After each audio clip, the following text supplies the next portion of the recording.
Saint Louis of France, my master, transgressed with the same object the church of Monsieur Saint Paul, and Monsieur Alphonse, son of the King of Jerusalem, the very church of the Holy Sepulchre. Pardon me then for this once. Our Lady of Paris, I will never do so again, and I will give you a fine statue of silver, like the one which I gave last year to Our Lady of Acawis. So be it. He made the sign of the cross, rose, donned his hat once more, and said to Tristan, "Be diligent, gossip, take Monsieur Shadopers with you. You will cause the tocsin to be sounded, you will crush the populace, you will seize the witch, 'tis said, and I mean the business of the execution to be done by you. You will render me an account of it. Come, Olivier, I shall not go to bed this night, shave me." Tristan el Hermite bowed and departed. Then the king, dismissing Rim and Coppenole with a gesture. "God guard you, messieurs, my good friends the Flemings. Go, take a little repose. The night advances, and we are nearer the morning than the evening." Both retired and gained their apartments under the guidance of the captain of the Bastille. Coppenole said to Guillaume Rim, I have had enough of that coughing king. I have seen Charles of Burgundy drunk, and he was less malignant than Louis Roman XI, when ailing." "Master Jacques," replied Rim, "'tis because wine renders kings less cruel than does barley water." Chapter VI, Little Sword in Pocket. On emerging from the Bastille, Gringoire descended the Rue Saint-Antoine with the swiftness of a runaway horse. On arriving at the Baudoyer gate, he walked straight to the stone cross which rose in the middle of that place, as though he were able to distinguish in the darkness the figure of a man clad and cloaked in black, who was seated on the steps of the cross. "Is it you, master?" said Gringoire. The personage in black rose. "Death and passion, you make me boil, Gringoire. The man on the tower of Saint Gervais has just cried 1:30 in the morning." "Oh," retorted Gringoire, "'tis no fault of mine, but of the watch and the king. I have just had a narrow escape. I always just miss being hung, 'tis my predestination." "You lack everything," said the other, "but come quickly, have you the password?" "Fancy, master, I have seen the king, I come from him. He wears fustian breeches, 'tis an adventure." "Oh, distaff of words, what is your adventure to me? Have you the password of the outcasts?" "I have it, be at ease, little sword in pocket." "Good, otherwise we could not make our way as far as the church. The outcasts bar the streets. Fortunately, it appears that they have encountered resistance. We may still arrive in time." "Yes, master, but how are we to get into Notre-Dame?" "I have the key to the tower." "And how are we to get out again?" "Behind the cloister there is a little door which opens on the terrain and the water. I have taken the key to it, and I moored a boat there this morning." "I have had a beautiful escape from being hung," Gringoire repeated. "A quick come," said the other. Both descended towards the city with long strides. Chapter VII, Shadopers to the rescue. The reader will, perhaps, recall the critical situation in which we left Quasimodo. The brave deaf man, assailed on all sides, had lost, if not all courage, at least all hope of saving, not himself. He was not thinking of himself, but the gypsy. He ran distractedly along the gallery. Notre-Dame was on the point of being taken by storm by the outcasts. All at once, a great galloping of horses filled the neighboring streets, and, with a long file of torches and a thick column of cavaliers, with free reins and lances in rest, these furious sounds debouched on the place like a hurricane. "France, France, cut down the louts, Shadopers to the rescue, Provostship, Provostship." The frightened vagabonds wheeled round. Quasimodo, who did not hear, saw the naked swords, the torches, the irons of the pikes, all that cavalry, at the head of which he recognized Captain Phoebus. He beheld the confusion of the outcasts, the terror of some, the disturbance among the bravest of them, and from this unexpected succor he recovered so much strength that he hurled from the church the first assailants who were already climbing into the gallery. It was, in fact, the king's troops who had arrived. The vagabonds behaved bravely. They defended themselves like desperate men. Caught on the flank by the Rue Saint-Pierre-aux-Boeufs and in the rear through the Rue du Parvis, driven to bay against Notre-Dame, which they still assailed and Quasimodo defended at the same time besiegers and besieged, they were in the singular situation in which Count Henry Harcourt, Torinum obsessor idem et obsessus, as his epitaph says, found himself later on at the famous siege of Turin in 1640, between Prince Thomas of Savoy, whom he was besieging, and the Marquis de Leganez, who was blockading him. The battle was frightful. There was a dog's tooth for wolf's flesh, as P. Matthew says. The king's cavaliers, in whose midst Phoebus de Shadopers bore himself valiantly, gave no quarter, and the slash of the sword disposed of those who escaped the thrust of the lance. The outcasts, badly armed, foamed and bit with rage. Men, women, children hurled themselves on the cruppers and the breasts of the horses and hung there like cats with teeth, fingernails, and toenails. Others struck the archers in the face with their torches. Others thrust iron hooks into the necks of the cavaliers and dragged them down. They slashed in pieces those who fell. One was noticed who had a large, glittering scythe, and who, for a long time, mowed the legs of the horses. He was frightful. He was singing a ditty with a nasal intonation. He swung and drew back his scythe incessantly.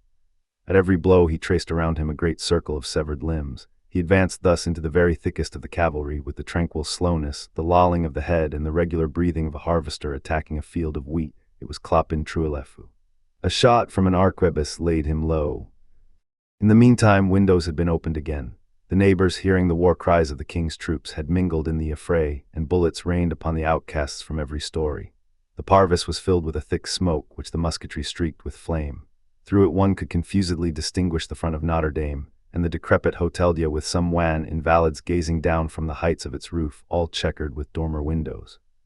At length the vagabonds gave way. Weariness, the lack of good weapons, the fright of this surprise, the musketry from the windows, the valiant attack of the king's troops, all overwhelmed them. They forced the line of assailants and fled in every direction, leaving the parvis encumbered with dead. When Quasimodo, who had not ceased to fight for a moment, beheld this rout, he fell on his knees and raised his hands to heaven. Then, intoxicated with joy, he ascended with the swiftness of a bird to that cell, the approaches to which he had so intrepidly defended. He had but one thought now. It was to kneel before her whom he had just saved for the second time. When he entered the cell, he found it empty. Book 11. Chapter I, The Little Shoe. La Esmeralda was sleeping at the moment when the outcasts assailed the church. Soon the ever-increasing uproar around the edifice and the uneasy bleating of her goat, which had been awakened, had roused her from her slumbers. She had sat up, she had listened, she had looked, then, terrified by the light and noise, she had rushed from her cell to see. The aspect of the place, the vision which was moving in it, the disorder of that nocturnal assault, that hideous crowd, leaping like a cloud of frogs, half seen in the gloom, the croaking of that hoarse multitude. Those few red torches running and crossing each other in the darkness like the meteors which streak the misty surfaces of marshes. This whole scene produced upon her the effect of a mysterious battle between the phantoms of the witches' Sabbath and the stone monsters of the church. Imbued from her very infancy with the superstitions of the Bohemian tribe, her first thought was that she had caught the strange beings peculiar to the night in their deeds of witchcraft. Then she ran in terror to cower in her cell, asking of her palate some less terrible nightmare. But little by little the first vapors of terror had been dissipated. From the constantly increasing noise and from many other signs of reality, she felt herself besieged not by specters but by human beings. Then her fear, though it did not increase, changed its character. She had dreamed of the possibility of a popular mutiny to tear her from her asylum. The idea of once more recovering life, hope, Phobos, who was ever present in her future. The extreme helplessness of her condition, flight cut off, no support, her abandonment, her isolation, these thoughts and 1,000 others overwhelmed her. She fell upon her knees with her head on her bed, her hands clasped over her head, full of anxiety and tremors, and although a gypsy, an idolater, and a pagan, she began to entreat with sobs mercy from the good Christian God and to pray to Our Lady, her hostess. For even if one believes in nothing, there are moments in life when one is always of the religion of the temple which is nearest at hand. She remained thus prostrate for a very long time, trembling in truth more than praying, chilled by the ever closer breath of that furious multitude, understanding nothing of this outburst, ignorant of what was being plotted, what was being done, what they wanted, but foreseeing a terrible issue. In the midst of this anguish she heard someone walking near her. She turned round. 2 men, one of whom carried a lantern, had just entered her cell. She uttered a feeble cry. "Fear nothing," said a voice which was not unknown to her. "It is I." "Who are you?" she asked. "Pierre Gringoire." This name reassured her. She raised her eyes once more and recognized the poet in very fact. But there stood beside him a black figure veiled from head to foot, which struck her by its silence. "Oh," continued Gringoire in a tone of reproach, "Jolly recognized me before you." The little goat had not, in fact, waited for Gringoire to announce his name. No sooner had he entered than it rubbed itself gently against his knees, covering the poet with caresses and with white hairs, for it was shedding its hair. Gringoire returned the caresses. "Who is this with you?" said the gypsy in a low voice. "Be at ease," replied Gringoire, "'tis one of my friends." Then the philosopher, setting his lantern on the ground, crouched upon the stones and exclaimed enthusiastically as he pressed Jolly in his arms, Oh, 'tis a graceful beast, more considerable no doubt for its neatness than for its size, but ingenious, subtle, and lettered as a grammarian. Let us see, my jolly, hast thou forgotten any of thy pretty tricks? How does Master Jacques Charmelot? The man in black did not allow him to finish. He approached Gringoire and shook him roughly by the shoulder. Gringoire rose. "'Tis true," said he, "I forgot that we are in haste, but that is no reason, master, for getting furious with people in this manner. My dear and lovely child, your life is in danger, and Jolly's also. They want to hang you again. We are your friends, and we have come to save you. Follow us." "Is it true?" she exclaimed in dismay. "Yes, perfectly true. Come quickly." "I am willing," she stammered, "but why does not your friend speak?" "Ah," said Gringoire, "'tis because his father and mother were fantastic people who made him of a taciturn temperament." She was obliged to content herself with this explanation. Gringoire took her by the hand, his companion picked up the lantern and walked on in front. Fear stunned the young girl. She allowed herself to be led away. The goat followed them, frisking, so joyous at seeing Gringoire again that it made him stumble every moment by thrusting its horns between his legs. "Such is life," said the philosopher, every time that he came near falling down. "'Tis often our best friends who cause us to be overthrown." They rapidly descended the staircase of the towers, crossed the church, full of shadows and solitude, and all reverberating with uproar which formed a frightful contrast, and emerged into the courtyard of the cloister by the red door. The cloister was deserted. The canons had fled to the bishop's palace in order to pray together. The courtyard was empty. A few frightened lackeys were crouching in dark corners. They directed their steps towards the door which opened from this court upon the terrain. The man in black opened it with a key which he had about him. Our readers are aware that the terrain was a tongue of land enclosed by walls on the side of the city, and belonging to the chapter of Notre-Dame, which terminated the island on the east behind the church. They found this enclosure perfectly deserted. There was here less tumult in the air. The roar of the outcasts' assault reached them more confusedly and less clamorously. The fresh breeze which follows the current of a stream rustled the leaves of the only tree planted on the point of the terrain with a noise that was already perceptible, but they were still very close to danger. The nearest edifices to them were the bishop's palace and the church. It was plainly evident that there was great internal commotion in the bishop's palace. Its shadowy mass was all furrowed with lights which flitted from window to window, as, when one has just burned paper, there remains a somber edifice of ashes in which bright sparks run 1,000 eccentric courses. Beside them, the enormous towers of Notre-Dame, thus viewed from behind, with the long nave above which they rise cut out in black against the red and vast light which filled the parvis, resembled two gigantic andirons of some cyclopean fire grate. What was to be seen of Paris on all sides wavered before the eye in a gloom mingled with light. Rembrandt has such backgrounds to his pictures. The man with the lantern walked straight to the point of the terrain. There, at the very brink of the water, stood the worm-eaten remains of offensive posts latticed with laths, where on a low vine spread out a few thin branches like the fingers of an outspread hand.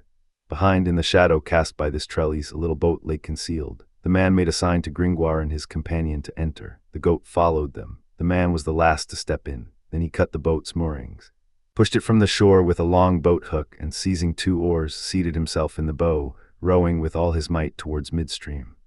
The Seine is very rapid at this point, and he had a good deal of trouble in leaving the point of the island. Gringoire's first care on entering the boat was to place the goat on his knees. He took a position in the stern, and the young girl, whom the stranger inspired with an indefinable uneasiness, seated herself close to the poet. When our philosopher felt the boat sway, he clapped his hands and kissed Jolly between the horns. "Oh," said he, "now we are safe, all 4 of us."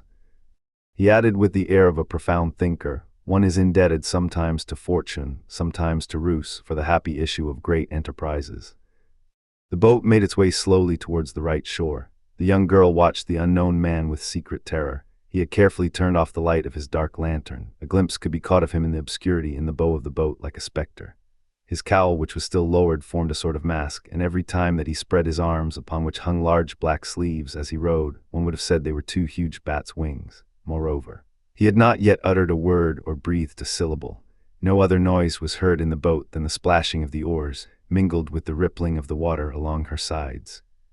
"On my soul," exclaimed Gringoire suddenly, "we are as cheerful and joyous as young owls. We preserve the silence of Pythagoreans or fishes. Pastia, my friends, I should greatly like to have someone speak to me.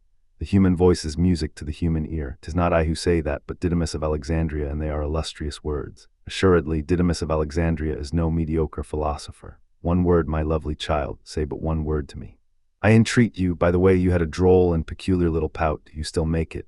Do you know, my dear, that Parliament hath full jurisdiction over all places of asylum, and that you were running a great risk in your little chamber at Notre-Dame? Alas, the little bird Trochilus maketh its nest in the jaws of the crocodile. Master, here is the moon reappearing. If only they do not perceive us. We are doing a laudable thing in saving Mademoiselle, and yet we should be hung by order of the king if we were caught. Alas, human actions are taken by two handles, that is branded with disgrace in one which is crowned in another. He admires Cicero who blames Catiline. Is it not so, master? What say you to this philosophy? I possess philosophy by instinct, by nature, ut apes geometriam. Come, no one answers me. What unpleasant moods you two are in. I must do all the talking alone. That is what we call a monologue in tragedy. Pastia, I must inform you that I have just seen the king, Louis Roman XI, and that I have caught this oath from him. Pastia, they are still making a hearty howl in the city. 'Tis a villainous, malicious old king. He's all swathed in furs. He still owes me the money for my epithalamium, and he came within a nick of hanging me this evening, which would have been very inconvenient to me. He is niggardly towards men of merit. He ought to read the 4 books of Salvian of Cologne, Adversus Avaritium. In truth, 'tis a paltry king in his ways with men of letters, and one who commits very barbarous cruelties. He is a sponge to soak money raised from the people. His saving is like the spleen which swelleth with the leanness of all the other members. Hence complaints against the hardness of the times become murmurs against the prince. Under this gentle and pious sire, the gallows crack with the hung, the blocks rot with blood, the prisons burst like over full bellies. This king hath one hand which grasps and one which hangs. He is the procurator of Dame Tax and Monsieur Gibbet. The great are despoiled of their dignities, and the little incessantly overwhelmed with fresh oppressions. He is an exorbitant prince. I love not this monarch, and you, master. The man in black let the garrulous poet chatter on. He continued to struggle against the violent and narrow current which separates the prow of the city and the stem of the island of Notre-Dame, which we call today the Isle St. Louis.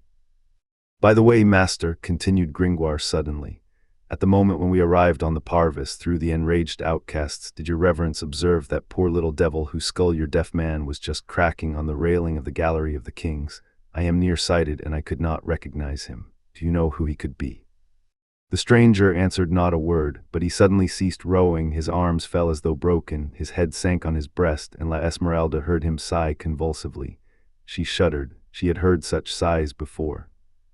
The boat, abandoned to itself, floated for several minutes with the stream, but the man in black finally recovered himself, seized the oars once more, and began to row against the current. He doubled the point of the Isle of Notre-Dame, and made for the landing place of the Port au Foin. Ah, said Gringoire, yonder is the Barbeau mansion. Stay, master, look, that group of black roofs which make such singular angles yonder, above that heap of black, fibrous, grimy, dirty clouds, where the moon is completely crushed and spread out like the yolk of an egg whose shell is broken. 'Tis a fine mansion. There's a chapel crowned with a small vault full of very well-carved enrichments. Above you can see the bell tower very delicately pierced. There's also a pleasant garden which consists of a pond, an aviary, an echo, a mall, a labyrinth, a house for wild beasts, and a quantity of leafy alleys very agreeable to Venus. There's also a rascal of a tree which is called the Lude, because it favored the pleasures of a famous princess and a constable of France, who was a gallant and a wit. Alas! We poor philosophers are to a constable as a plot of cabbages or a radish bed to the garden of the Louvre. What matters it, after all? Human life, for the great as well as for us, is a mixture of good and evil. Pain is always by the side of joy, the spondy by the dactyle. Master, I must relate to you the history of the Barbeau mansion. It ends in tragic fashion. It was in 1319, in the reign of Philippe V, the longest reign of the kings of France. The moral of the story is that the temptations of the flesh are pernicious and malignant. Let us not rest our glance too long on our neighbor's wife, however gratified our senses may be by her beauty. Fornication is a very libertine thought. Adultery is a prying into the pleasures of others. Oh hey, the noise yonder is redoubling. The tumult around Notre-Dame was, in fact, increasing. They listened. Cries of victory were heard with tolerable distinctness. All at once 100 torches, the light of which glittered upon the helmets of men at arms, spread over the church at all heights, on the towers, on the galleries, on the flying buttresses. These torches seemed to be in search of something, and soon distant clamors reached the fugitives distinctly. The gypsy, the sorceress, death to the gypsy. The unhappy girl dropped her head upon her hands, and the unknown began to row furiously towards the shore. Meanwhile our philosopher reflected. He clasped the goat in his arms and gently drew away from the gypsy, who pressed closer and closer to him, as though to the only asylum which remained to her. It is certain that Gringoire was enduring cruel perplexity. He was thinking that the goat also, according to existing law, would be hung if recaptured, which would be a great pity, poor Jolly, that he had thus two condemned creatures attached to him, that his companion asked no better than to take charge of the gypsy. A violent combat began between his thoughts, in which, like the Jupiter of the Iliad, he weighed in turn the gypsy and the goat. And he looked at them alternately with eyes moist with tears, saying between his teeth, "But I cannot save you both."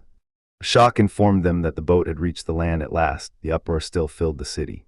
The unknown Rose approached the gypsy and endeavored to take her arm to assist her to alight. She repulsed him and clung to the sleeve of Gringoire, who, in his turn, absorbed in the goat, almost repulsed her. Then she sprang alone from the boat. She was so troubled that she did not know what she did or whither she was going. Thus she remained for a moment, stunned, watching the water flow past. When she gradually returned to her senses, she found herself alone on the wharf with the unknown.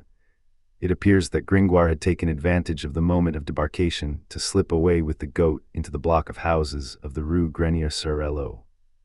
The poor gypsy shivered when she beheld herself alone with this man. She tried to speak, to cry out, to call Gringoire. Her tongue was dumb in her mouth, and no sound left her lips. All at once she felt the stranger's hand on hers. It was a strong, cold hand. Her teeth chattered. She turned paler than the ray of moonlight which illuminated her. The man spoke not a word. He began to ascend towards the place de Grève, holding her by the hand. At that moment she had a vague feeling that destiny is an irresistible force. She had no more resistance left in her. She allowed herself to be dragged along, running while he walked. At this spot the quay ascended, but it seemed to her as though she were descending a slope.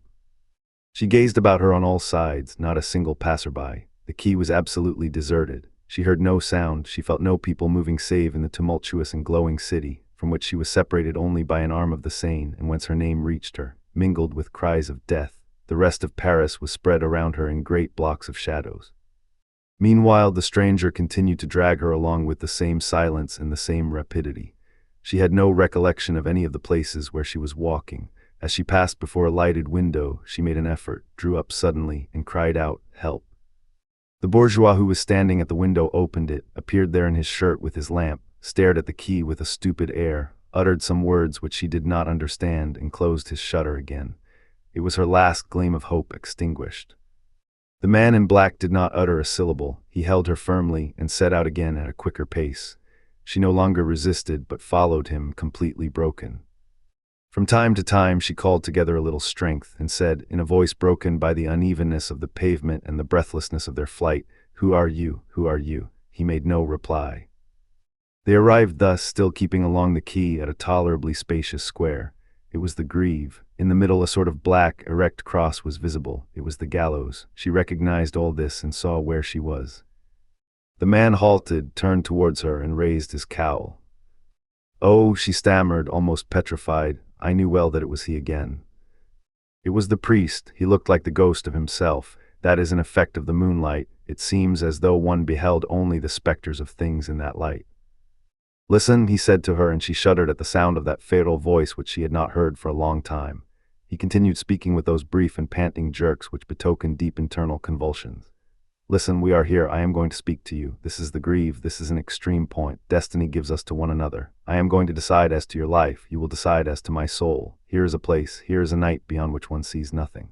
Then listen to me. I am going to tell you. In the first place, speak not to me of your Phobos." As he spoke thus he paced to and fro, like a man who cannot remain in one place, and dragged her after him. "Do not speak to me of him, do you see? If you utter that name, I know not what I shall do, but it will be terrible." Then, like a body which recovers its center of gravity, he became motionless once more, but his words betrayed no less agitation. His voice grew lower and lower. "Do not turn your head aside thus. Listen to me. It is a serious matter. In the first place, here's what has happened. All this will not be laughed at. I swear it to you. What was I saying? Remind me. Oh, there's a decree of Parliament which gives you back to the scaffold. I have just rescued you from their hands, but they are pursuing you. Look."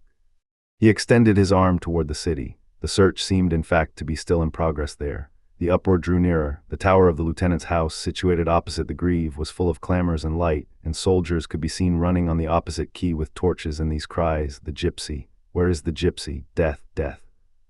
You see that they are in pursuit of you, and that I am not lying to you. I love you. Do not open your mouth. Refrain from speaking to me rather, if it be only to tell me that you hate me. I have made up my mind not to hear that again. I have just saved you. Let me finish first. I can save you wholly. I have prepared everything. It is yours at will. If you wish, I can do it." He broke off violently. No, that is not what I should say. As he went with hurried step and made her hurry also, for he did not release her, he walked straight to the gallows and pointed to it with his finger. "Choose between us two," he said coldly. She tore herself from his hands and fell at the foot of the gibbet, embracing that funereal support. Then she half turned her beautiful head and looked at the priest over her shoulder.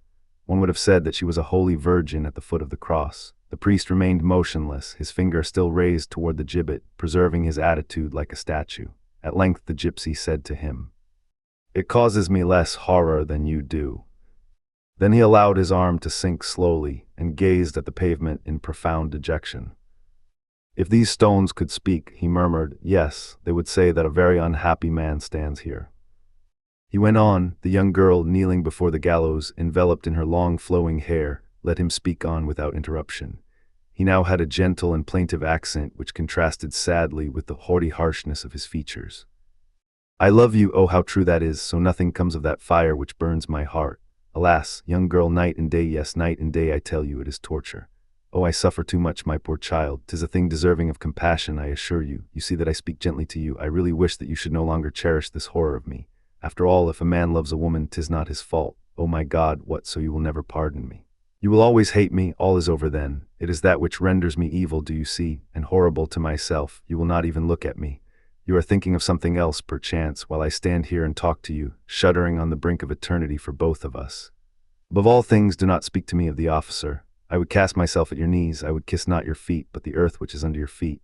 I would sob like a child. I would tear from my breast not words, but my very heart and vitals to tell you that I love you. All would be useless, all. And yet you have nothing in your heart but what is tender and merciful. You are radiant with the most beautiful mildness. You are wholly sweet, good, pitiful, and charming.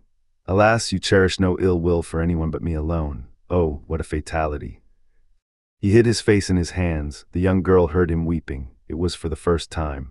Thus erect and shaken by sobs, he was more miserable and more suppliant than when on his knees. He wept thus for a considerable time. "Come," he said, "these first tears past, I have no more words. I had, however, thought well as to what you would say.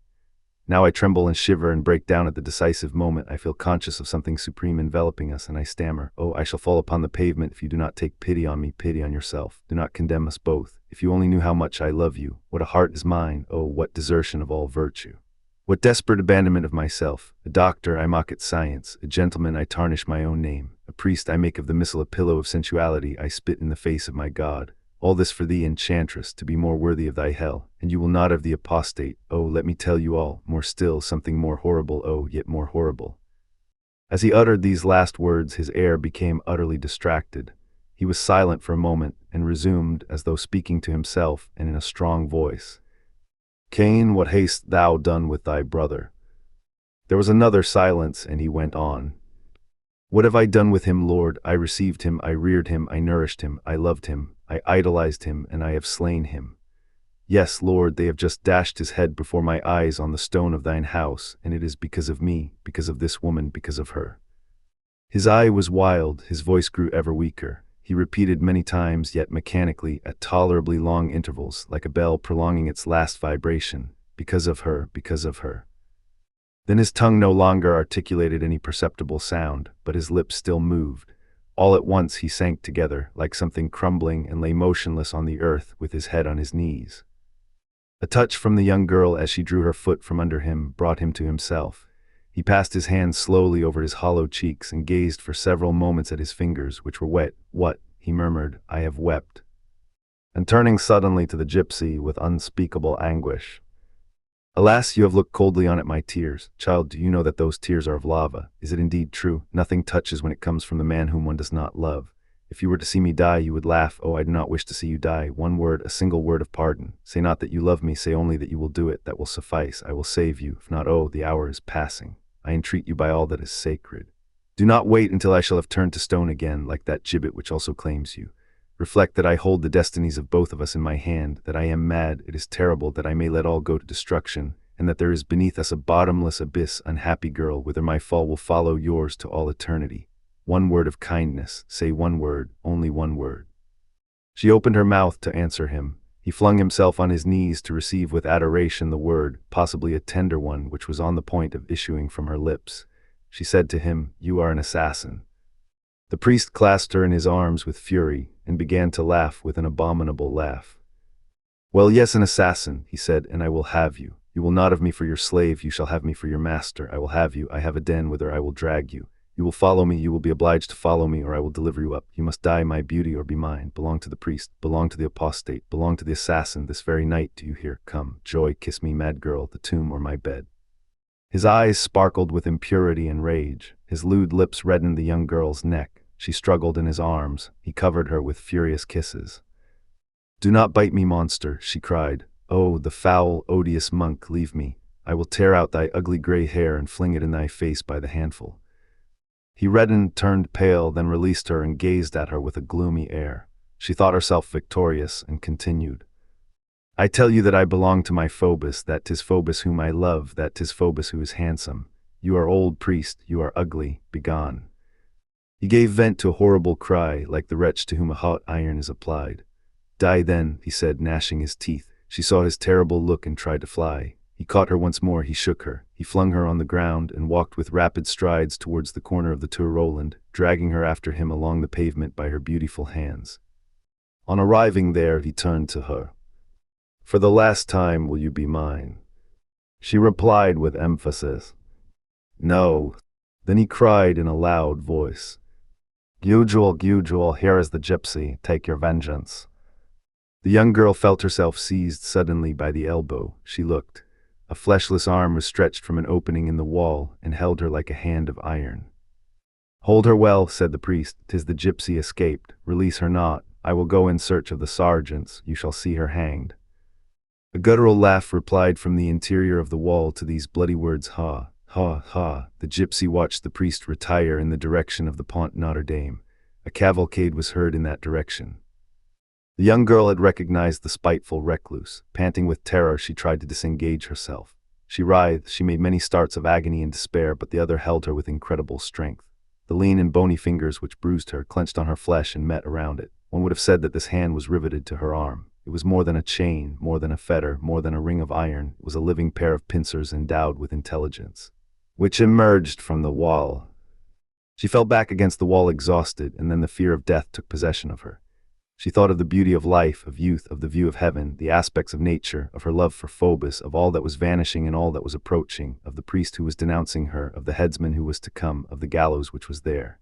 Then she felt terror mount to the very roots of her hair, and she heard the mocking laugh of the recluse, saying to her in a very low tone, "Ha, ha, ha, you are going to be hanged." She turned a dying look towards the window, and she beheld the fierce face of the sacked nun through the bars. "What have I done to you?" she said, almost lifeless. The recluse did not reply, but began to mumble with a sing-song irritated, mocking intonation, "Daughter of Egypt, daughter of Egypt, daughter of Egypt." The unhappy Esmeralda dropped her head beneath her flowing hair, comprehending that it was no human being she had to deal with. All at once the recluse exclaimed, as though the gypsy's question had taken all this time to reach her brain, "What have you done to me?" You say, "Ah, what have you done to me, gypsy?" Well, listen, I had a child, you see, I had a child, I tell you, a pretty little girl, my Agnes. She went on wildly, kissing something in the dark. Well, do you see, daughter of Egypt, they took my child from me, they stole my child, they ate my child. That is what you have done to me. The young girl replied like a lamb, "Alas, perchance I was not born then." "Oh yes," returned the recluse, "you must have been born, you were among them, she would be the same age as you. So I have been here 15 years, 15 years have I suffered, 15 years have I prayed, 15 years have I beat my head against these four walls. I tell you that 'twas the gypsies who stole her from me, do you hear that, and who ate her with their teeth. Have you a heart? Imagine a child playing, a child sucking, a child sleeping. It is so innocent a thing. Well, that is what they took from me, what they killed. The good God knows it well. Today it is my turn, I am going to eat the gypsy. Oh, I would bite you well if the bars did not prevent me. My head is too large, poor little one, while she was asleep, and if they woke her up when they took her, in vain she might cry, I was not there. Ah, gypsy mothers, you devoured my child, come see your own." Then she began to laugh or to gnash her teeth, for the two things resembled each other in that furious face. The day was beginning to dawn. An ashy gleam dimly lighted the scene, and the gallows grew more and more distinct in the square. On the other side, in the direction of the bridge of Notre-Dame, the poor condemned girl fancied that she heard the sound of cavalry approaching. "Madam," she cried, clasping her hands and falling on her knees, disheveled, distracted, mad with fright, "Madam, have pity, they are coming. I have done nothing to you. Would you wish to see me die in this horrible fashion before your very eyes? You are pitiful, I am sure. It is too frightful. Let me make my escape. Release me. Mercy, I do not wish to die like that. Give me back my child, said the recluse. Mercy, mercy. Give me back my child. Release me in the name of heaven. Give me back my child. Again the young girl fell, exhausted, broken, and having already the glassy eye of a person in the grave. Alas, she faltered, you seek your child, I seek my parents. Give me back my little Agnes, pursued Gudule. You do not know where she is, then die, I will tell you. I was a woman of the town, I had a child, they took my child, it was the gypsies. You see plainly that you must die. When your mother, the gypsy, comes to reclaim you, I shall say to her, Mother, look at that gibbet, or give me back my child. You know where she is, my little daughter, stay, I will show you. Here is her shoe, all that is left me of her. Do you know where its mate is? If you know, tell me, and if it is only at the other end of the world, I will crawl to it on my knees. As she spoke thus, with her other arm extended through the window, she showed the gypsy the little embroidered shoe. It was already light enough to distinguish its shape and its colors. Let me see that shoe, said the gypsy, quivering. God, God. And at the same time, with her hand which was at liberty, she quickly opened the little bag ornamented with green glass, which she wore about her neck. Go on, grumbled Gudule, search your demon's amulet. All at once she stopped short, trembled in every limb, and cried in a voice which proceeded from the very depths of her being, My daughter. The gypsy had just drawn from the bag a little shoe absolutely similar to the other. To this little shoe was attached a parchment on which was inscribed this charm. Quan le peril retrouvras tamir ti tendres les bras. 68.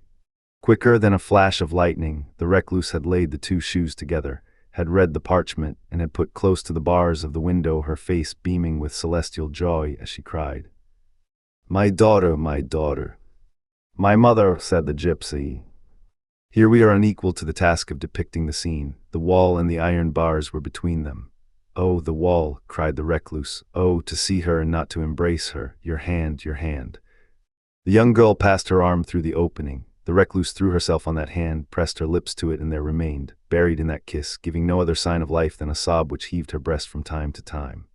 In the meanwhile she wept in torrents, in silence, in the dark, like a rain at night. The poor mother poured out in floods upon that adored hand the dark and deep well of tears which lay within her, and into which her grief had filtered, drop by drop. For 15 years. All at once she rose, flung aside her long gray hair from her brow, and without uttering a word began to shake the bars of her cage cell with both hands more furiously than a lioness. The bars held firm. Then she went to seek in the corner of her cell a huge paving stone which served her as a pillow, and launched it against them with such violence that one of the bars broke, emitting thousands of sparks. A second blow completely shattered the old iron cross which barricaded the window. Then with her two hands she finished breaking and removing the rusted stumps of the bars. There are moments when woman's hands possess superhuman strength.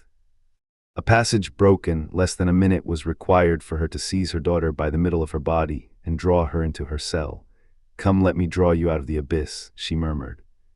When her daughter was inside the cell, she laid her gently on the ground, then raised her up again, and bearing her in her arms as though she were still only her little Agnes, she walked to and fro in her little room, intoxicated, frantic, joyous, crying out, singing, kissing her daughter, talking to her, bursting into laughter, melting into tears, all at once and with vehemence.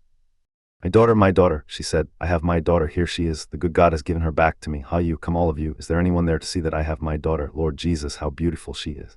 You have made me wait 15 years, my good God, but it was in order to give her back to me beautiful. Then the gypsies did not eat her. Who said so? My little daughter, kiss me, those good gypsies. I love the gypsies. It's really you. That was what made my heart leap every time that you passed by, and I took that for hatred. Forgive me, my Agnes, forgive me. You thought me very malicious, did you not? I love you. Have you still the little mark on your neck? Let us see, she still has it. Oh, you are beautiful. It was I who gave you those big eyes, mademoiselle. Kiss me. I love you. It is nothing to me that other mothers have children. I scorn them now. They have only to come and see. Here is mine. See her neck, her eyes, her hair, her hands. Find me anything as beautiful as that. Oh, I promise you she will have lovers, that she will. I have wept for 15 years. All my beauty has departed and has fallen to her. Kiss me. She addressed to her 1,000 other extravagant remarks whose accent constituted their sole beauty, disarranged the poor girl's garments even to the point of making her blush, smoothed her silky hair with her hand, kissed her foot, her knee, her brow, her eyes, was in raptures over everything. The young girl let her have her way, repeating at intervals and very low and with infinite tenderness, my mother.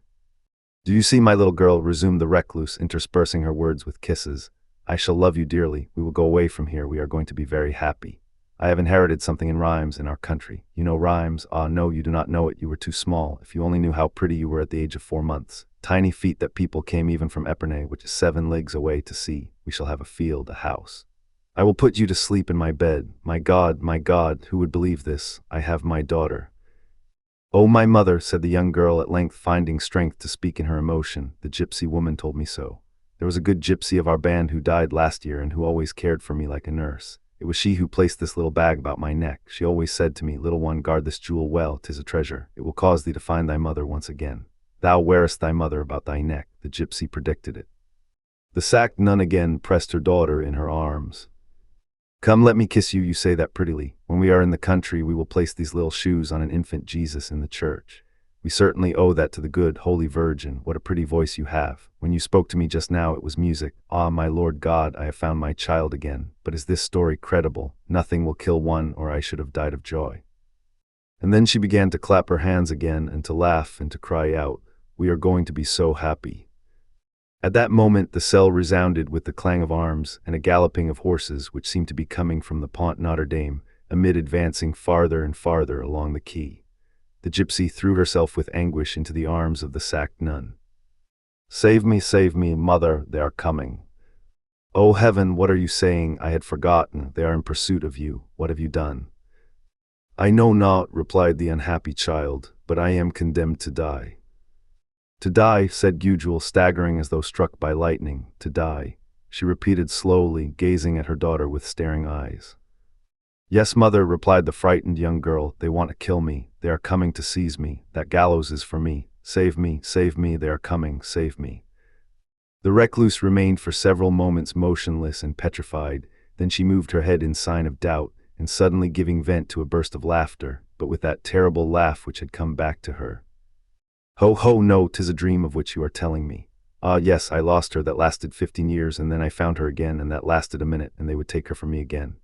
And now when she's beautiful, when she's grown up, when she speaks to me, when she loves me, it is now that they would come to devour her before my very eyes, and I her mother. Oh no, these things are not possible. The good God does not permit such things as that.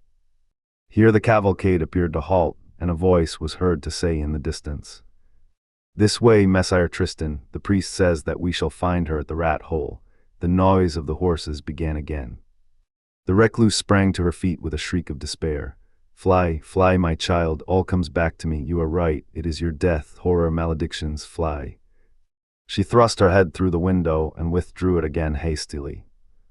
Remain, she said in a low, curt, and lugubrious tone as she pressed the hand of the gypsy, who was more dead than alive.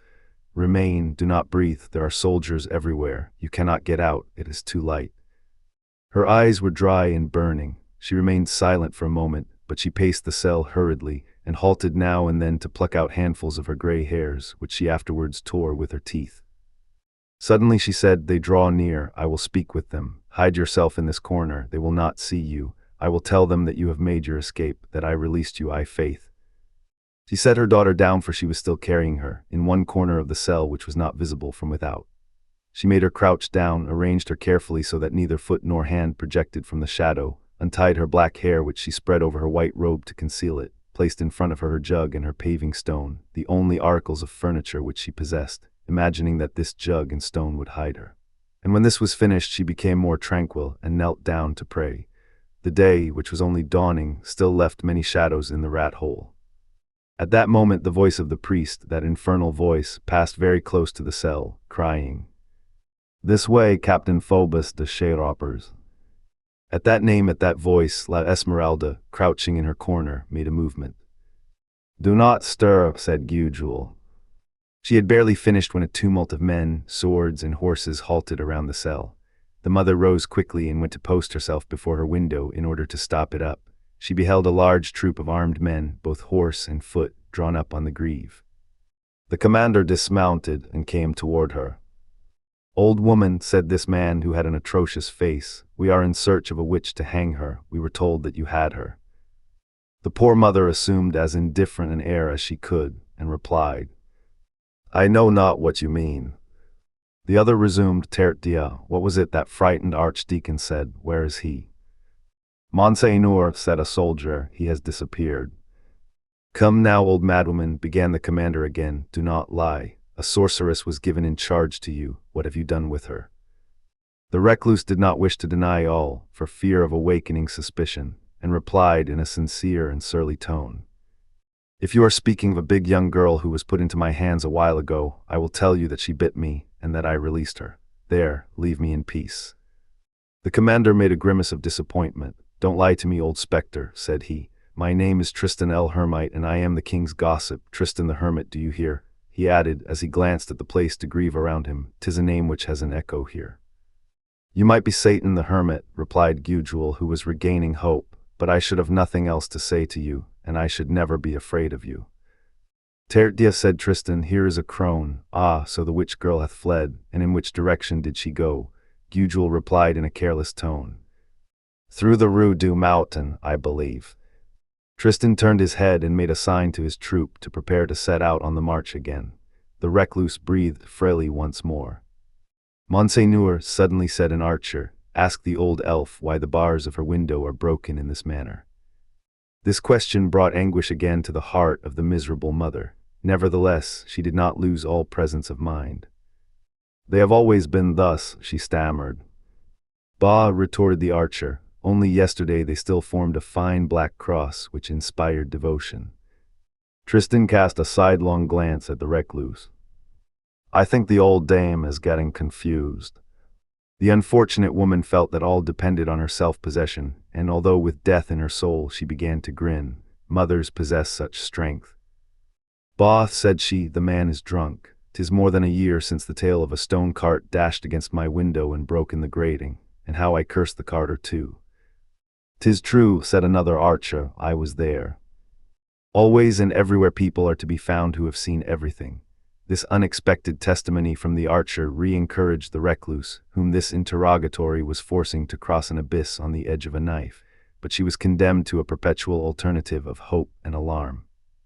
If it was a cart which did it, retorted the first soldier, the stumps of the bars should be thrust inwards, while they actually are pushed outwards. Hey, hey, said Tristan to the soldier, you have the nose of an inquisitor of the chatelet. Reply to what he says, old woman. Good heavens, she exclaimed, driven to bay, and in a voice that was full of tears in despite of her efforts, I swear to you, Monseigneur, that 'twas a cart which broke those bars. You hear the man who saw it, and then, what has that to do with your gypsy? Growled Tristan. The devil, went on the soldier, flattered by the provost's praise. These fractures of the iron are perfectly fresh. Tristan tossed his head, she turned pale. How long ago, say you, did the cart do it? A month, a fortnight, perhaps, Monseigneur, I know not. She first said more than a year, observed the soldier.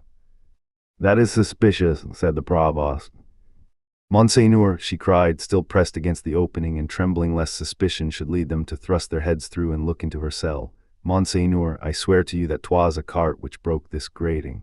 I swear it to you by the angels of paradise. If it was not a cart, may I be eternally damned, and I reject God. You put a great deal of heat into that oath, said Tristan with his inquisitorial glance. The poor woman felt her assurance vanishing more and more. She had reached the point of blundering, and she comprehended with terror that she was saying what she ought not to have said. Here another soldier came up, crying, Monsieur, the old hag lies. The sorceress did not flee through the Rue du Mountain. The street chain has remained stretched all night, and the chain guard has seen no one pass. Tristan, whose face became more sinister with every moment, addressed the recluse. What have you to say to that? She tried to make head against this new incident. That I do not know, Monseigneur, that I may have been mistaken. I believe, in fact, that she crossed the water. That is in the opposite direction, said the provost, and it is not very likely that she would wish to re-enter the city, where she was being pursued. You are lying, old woman. And then, added the first soldier, there is no boat either on this side of the stream or on the other. She swam across, replied the recluse, defending her ground foot by foot. Do women swim? Said the soldier. Tertia, old woman, you are lying, repeated Tristan angrily. I have a good mind to abandon that sorceress and take you. A quarter of an hour of torture will, perchance, draw the truth from your throat. Come, you are to follow us. She seized on these words with avidity. As you please, Monseigneur, do it, torture. I am willing, take me away. Quick, quick, let us set out at once. During that time, she said to herself, my daughter will make her escape.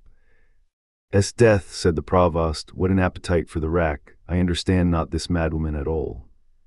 An old, gray-haired sergeant of the guard stepped out of the ranks, and addressing the provost. Mad in sooth, Monseigneur, if she released the gypsy, it was not her fault, for she loves not the gypsies. I have been of the watch these 15 years, and I hear her every evening cursing the Bohemian women with endless imprecations. If the one of whom we are in pursuit is, as I suppose, the little dancer with the goat, she detests that one above all the rest. Hugo made an effort and said, that one above all. The unanimous testimony of the men of the watch confirmed the old sergeant's words to the provost. Tristan el Hermite, in despair at extracting anything from the recluse, turned his back on her, and with unspeakable anxiety she beheld him direct his course slowly towards his horse. Come, he said between his teeth, march on, let us set out again on the quest. I shall not sleep until that gypsy is hanged. But he still hesitated for some time before mounting his horse. Hugo palpitated between life and death, as she beheld him cast about the place that uneasy look of a hunting dog which instinctively feels that the lair of the beast is close to him, and is loath to go away. At length he shook his head and leaped into his saddle. Hugo's horribly compressed heart now dilated, and she said in a low voice as she cast a glance at her daughter, whom she had not ventured to look at while they were there, saved. The poor child had remained all this time in her corner, without breathing, without moving, with the idea of death before her. She had lost nothing of the scene between Hugo and Tristan, and the anguish of her mother had found its echo in her heart. She had heard all the successive snappings of the thread by which she hung suspended over the gulf. 20 times she had fancied that she saw it break, and at last she began to breathe again and to feel her foot on firm ground. At that moment she heard a voice saying to the provost, Corbeuf, Monsieur le Prévôt, 'tis no affair of mine, a man of arms, to hang witches. The rabble of the populace is suppressed. I leave you to attend to the matter alone. You will allow me to rejoin my company, who are waiting for their captain. The voice was that of Phobos de Shadopers. That which took place within her was ineffable. He was there, her friend, her protector, her support, her refuge, her Phobos. She rose, and before her mother could prevent her, she had rushed to the window, crying, Phobos, aid me, my Phobos. Phobos was no longer there. He had just turned the corner of the Rue de la Coutellerie at a gallop, but Tristan had not yet taken his departure. The recluse rushed upon her daughter with a roar of agony. She dragged her violently back, digging her nails into her neck. A tigress mother does not stand on trifles, but it was too late. Tristan had seen. Hey, hey, he exclaimed with a laugh which laid bare all his teeth and made his face resemble the muzzle of a wolf. 2 mice in the trap. I suspected as much, said the soldier.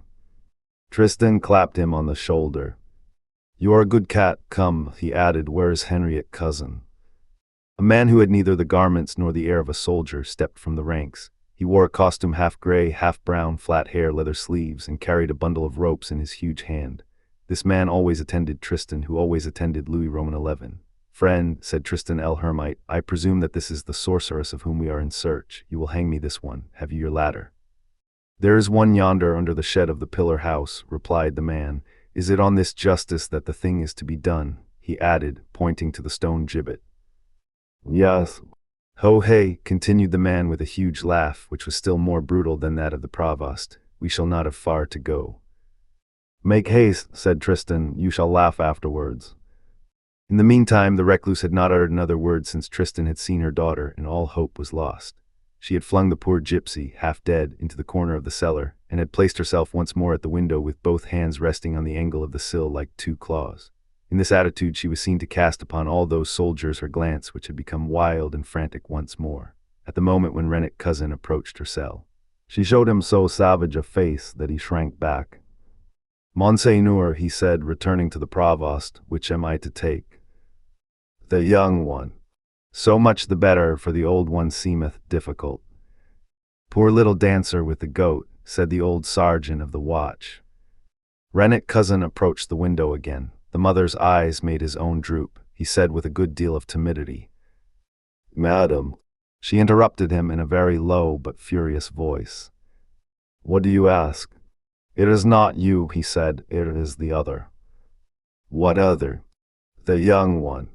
She began to shake her head, crying, There is no one, there is no one, there is no one. Yes, there is, retorted the hangman, and you know it well. Let me take the young one. I have no wish to harm you, she said with a strange sneer. Ah, so you have no wish to harm me. Let me have the other, madam. 'Tis Monsieur the Provost who wills it, she repeated with a look of madness. There is no one here. I tell you that there is, replied the executioner. We have all seen that there are two of you. Look then, said the recluse with a sneer, thrust your head through the window. The executioner observed the mother's fingernails and dared not. Make haste, shouted Tristan, who had just ranged his troops in a circle round the rat hole, and who sat on his horse beside the gallows. Rennet returned once more to the provost in great embarrassment. He had flung his rope on the ground and was twisting his hat between his hands with an awkward air. Monseigneur, he asked, where am I to enter? By the door. There is none. By the window. 'Tis too small.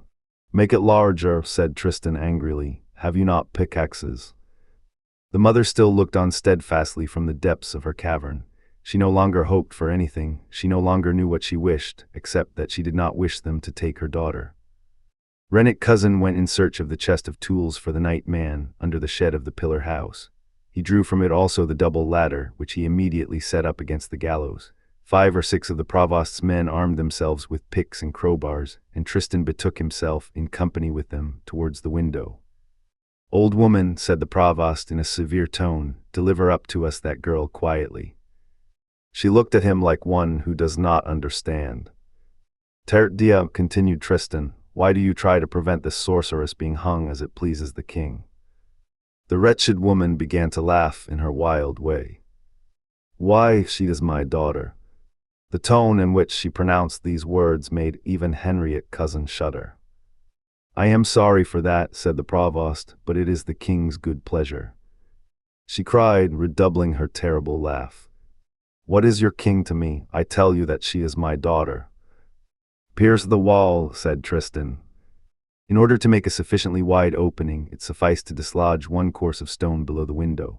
When the mother heard the picks and crowbars mining her fortress, she uttered a terrible cry. Then she began to stride about her cell with frightful swiftness, a wild beast's habit which her cage had imparted to her. She no longer said anything, but her eyes flamed. The soldiers were chilled to the very soul. All at once she seized her paving stone, laughed, and hurled it with both fists upon the workmen. The stone, badly flung, for her hands trembled, touched no one, and fell short under the feet of Tristan's horse. She gnashed her teeth. In the meantime, although the sun had not yet risen, it was broad daylight. A beautiful rose color enlivened the ancient, decayed chimneys of the pillar house. It was the hour when the earliest windows of the great city opened joyously on the roof.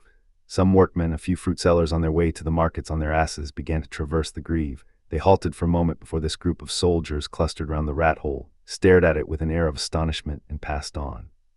The recluse had gone and seated herself by her daughter, covering her with her body in front of her with staring eyes, listening to the poor child, who did not stir, but who kept murmuring in a low voice these words only, Phobos, Phobos. In proportion as the work of the demolishers seemed to advance, the mother mechanically retreated and pressed the young girl closer and closer to the wall. All at once, the recluse beheld the stone, for she was standing guard and never took her eyes from it, move, and she heard Tristan's voice encouraging the workers. Then she aroused from the depression into which she had fallen during the last few moments, cried out, and as she spoke, her voice now rent the ear like a saw, then stammered as though all kind of maledictions were pressing to her lips to burst forth at once. Ho, ho, ho, why this is terrible, you are ruffians. Are you really going to take my daughter? Oh, the cowards, oh, the hangman lackeys, the wretched blackguard assassins, help, help, fire, will they take my child from me like this? Who is it then who is called the good God? Then addressing Tristan, foaming at the mouth, with wild eyes, all bristling and on all fours like a female panther. Draw near and take my daughter. Do not you understand that this woman tells you that she is my daughter? Do you know what it is to have a child? Lynx, have you never lain with your female? Have you never had a cub? And if you have little ones, when they howl, have you nothing in your vitals that moves? Throw down the stone, said Tristan. It no longer holds. The crowbars raised the heavy corse. It was, as we have said, the mother's last bulwark. She threw herself upon it. She tried to hold it back. She scratched the stone with her nails, but the massive block, set in movement by 6 men, escaped her and glided gently to the ground along the iron levers. The mother, perceiving an entrance effected, fell down in front of the opening, barricading the breach with her body, beating the pavement with her head, and shrieking with a voice rendered so hoarse by fatigue that it was hardly audible. "Help, fire, fire." "Now take the wench," said Tristan, still impassive. The mother gazed at the soldiers in such formidable fashion that they were more inclined to retreat than to advance. "Come now," repeated the provost. "Hear you, rennet cousin." No one took a step. The provost swore. "Tert to Christ, my men of war, afraid of a woman." "Monseigneur," said Rennet, "do you call that a woman?" "She has the mane of a lion," said another. "Come," repeated the provost, "the gap is wide enough. Enter three abreast, as at the breach of Pontoise. Let us make an end of it, death of Mahem. I will make 2 pieces of the first man who draws back." Placed between the provost and the mother, both threatening, the soldiers hesitated for a moment, then took their resolution and advanced towards the rat hole. When the recluse saw this, she rose abruptly on her knees, flung aside her hair from her face, then let her thin flayed hands fall by her side. Then great tears fell one by one from her eyes. They flowed down her cheeks through a furrow, like a torrent through a bed which it has hollowed for itself. At the same time she began to speak, but in a voice so supplicating, so gentle, so submissive, so heartrending, that more than one old convict warder around Tristan, who must have devoured human flesh, wiped his eyes. Messieurs the sergeants, one word, there is one thing which I must say to you. She's my daughter, do you see, my dear little daughter whom I had lost. Listen, it is quite a history. Consider that I knew the sergeants very well. They were always good to me in the days when the little boys threw stones at me because I led a life of pleasure. Do you see, you will leave me my child when you know I was a poor woman of the town. It was the Bohemians who stole her from me, and I kept her shoe for 15 years. Stay, here it is, that was the kind of foot which she had. At Rheims, La Chanifleury, Rue Falpain, perchance you knew about that, it was I. In your youth then there was a merry time when one passed good hours. You will take pity on me, will you not, gentlemen? Gypsies stole her from me, they hid her from me for 15 years. I thought her dead. Fancy, my good friends believed her to be dead. I have passed 15 years here in this cellar without a fire in winter. It is hard, the poor dear little shoe. I have cried so much that the good God has heard me. This night he has given my daughter back to me. It is a miracle of the good God. She was not dead. You will not take her from me, I am sure. If it were myself, I would say nothing. But she, a child of 16, leave her time to see the sun. What has she done to you? Nothing at all, nor have I. If you did but know that she is all I have, that I am old, that she is a blessing which the Holy Virgin has sent to me. And then you are all so good. You did not know that she was my daughter, but now you do know it. Oh, I love her. Monsieur the Grand Provost, I would prefer a stab in my own vitals to a scratch on her finger. You have the air of such a good lord. What I have told you explains the matter, does it not? Oh, if you have had a mother, Monseigneur, you are the captain, leave me my child. Consider that I pray you on my knees as one prays to Jesus Christ. I ask nothing of anyone. I am from Rheims, gentlemen. I own a little field inherited from my uncle, Mahit Pradon. I am no beggar, I wish nothing, but I do want my child. Oh, I want to keep my child. The good God, who is the master, has not given her back to me for nothing. The king, you say the king, it would not cause him much pleasure to have my little daughter killed. And then the king is good. She is my daughter. She is my own daughter. She belongs not to the king. She is not yours. I want to go away, we want to go away, and when 2 women pass, one a mother and the other a daughter, one lets them go. Let us pass, we belong in Rheims. Oh, you are very good, messieurs the sergeants, I love you all. You will not take my dear little one, it is impossible. It is utterly impossible, is it not? My child, my child. We will not try to give an idea of her gestures, her tone, of the tears which she swallowed as she spoke, of the hands which she clasped and then wrung, of the heartbreaking smiles, of the swimming glances, of the groans, the sighs, the miserable and affecting cries which she mingled with her disordered, wild, and incoherent words. When she became silent, Tristan el Hermite frowned, but it was to conceal a tear which welled up in his tiger's eye. He conquered this weakness, however, and said in a curt tone, "The king wills it." Then he bent down to the ear of Rennet cousin, and said to him in a very low tone, "Make an end of it quickly." Possibly, the redoubtable provost felt his heart also failing him. The executioner and the sergeants entered the cell. The mother offered no resistance, only she dragged herself towards her daughter and threw herself bodily upon her. The gypsy beheld the soldiers approach. The horror of death reanimated her. "Mother," she shrieked in a tone of indescribable distress, "Mother, they are coming, defend me." "Yes, my love, I am defending you," replied the mother in a dying voice, and clasping her closely in her arms, she covered her with kisses. The two lying thus on the earth, the mother upon the daughter, presented a spectacle worthy of pity. Rennet cousin grasped the young girl by the middle of her body, beneath her beautiful shoulders.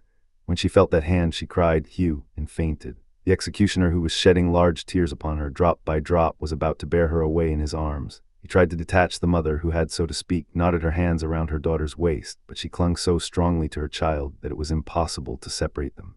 Then Rennet cousin dragged the young girl outside the cell, and the mother after her. The mother's eyes were also closed. At that moment the sun rose, and there was already on the place a fairly numerous assembly of people who looked on from a distance at what was being thus dragged along the pavement to the gibbet. For that was Provost Tristan's way at executions. He had a passion for preventing the approach of the curious.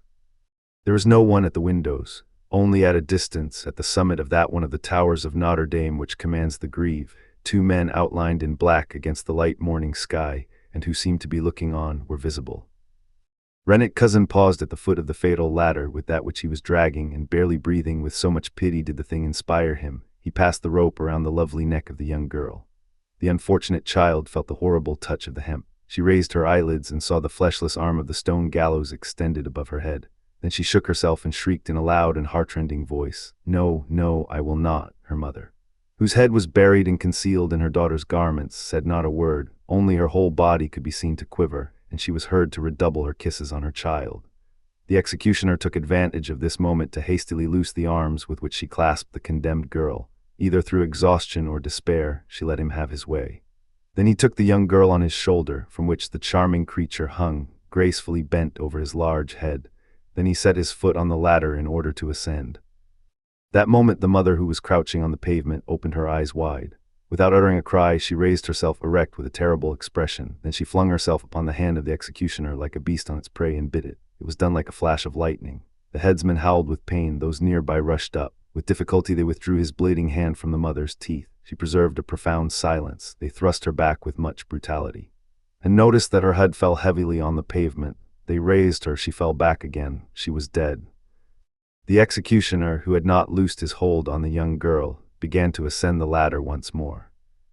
Chapter II. The beautiful creature clad in white, Dante. When Quasimodo saw that the cell was empty, that the gypsy was no longer there, that while he had been defending her she had been abducted, he grasped his hair with both hands and stamped with surprise and pain. Then he set out to run through the entire church seeking his bohemian, howling strange cries to all the corners of the walls, strewing his red hair on the pavement.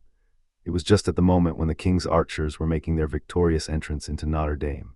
Also in search of the gypsy, Quasimodo, poor deaf fellow, aided them in their fatal intentions without suspecting it. He thought that the outcasts were the gypsies' enemies. He himself conducted Tristan el Hermite to all possible hiding places, opened to him the secret doors, the double bottoms of the altars, the rear sacristies. If the unfortunate girl had still been there, it would have been he himself who would have delivered her up. When the fatigue of finding nothing had disheartened Tristan, who was not easily discouraged, Quasimodo continued the search alone.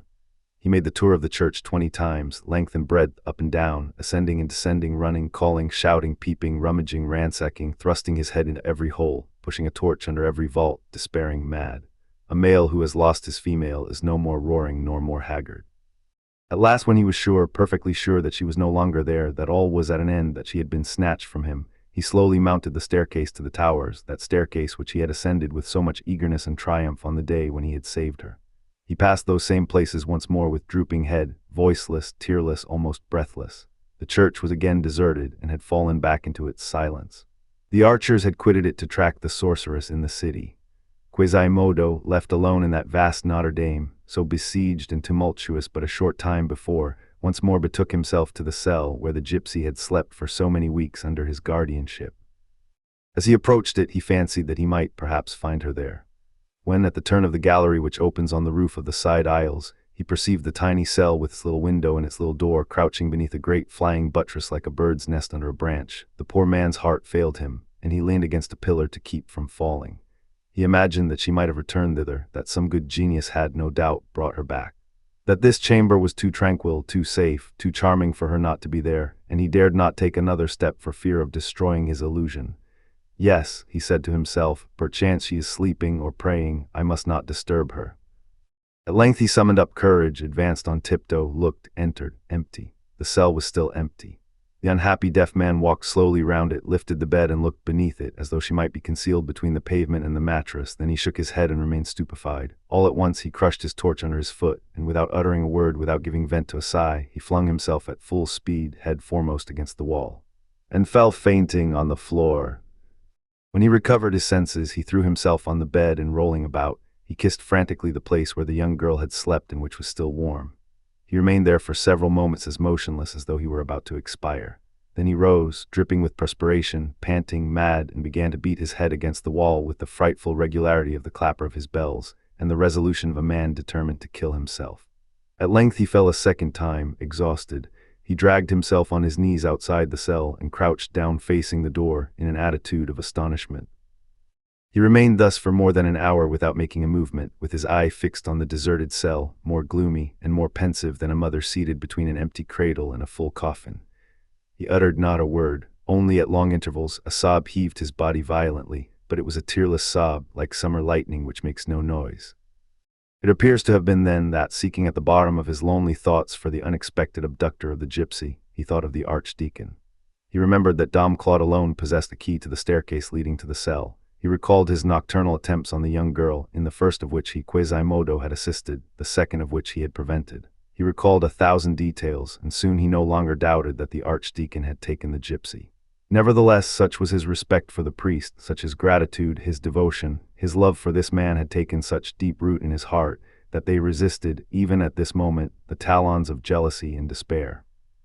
He reflected that the archdeacon had done this thing, and the wrath of blood and death which it would have evoked in him against any other person, turned in the poor deaf man, from the moment when Claude Frollo was in question, into an increase of grief and sorrow.